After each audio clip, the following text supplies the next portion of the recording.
Welcome to M Motors. আজি M মটৰ্ছৰ ফালৰ পৰা দুখন চুইফ্ট লৈ আহিছোঁ, এখন VXI আৰু এখন ZXI। এইখন হ'ল চুইফ্ট VXI। 2019 নৱেম্বৰ বা ডিচেম্বৰৰ গাড়ী হয়, অলমষ্ট 2020 গাড়ী। লগতে এটা কথা, আমাৰ সব গাড়ীৰ ফাইনেন্সৰ সুবিধা আছে। আপোনালোকে ফাইনেন্স কৰি ল'ব পাৰে।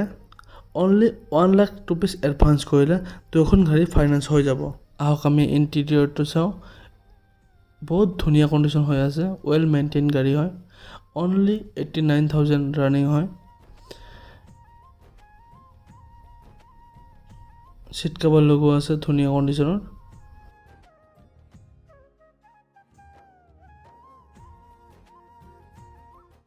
নেক্সট গাড়ীখন আছে আমাৰ চুইফ্ট ZXI।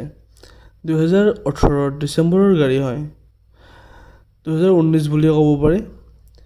ৱেল মেইনটেইন গাড়ী হয়। পুছ বটন ষ্টাৰ্ট পাই যাব, কিলেছ এণ্ট্ৰি এণ্ড এল'ৱেলছ কোম্পানী ফিটেড। গাড়ীখনৰ কণ্ডিশ্যন খুবেই ভাল। আপোনালোকে ভিজিট কৰিব পাৰে এম মটৰ্ছ। প্ৰাইচটো হ'ল VXI-টো asking price 4,95,000 rupees only and ZXI-টো 4,90,000 অনলি।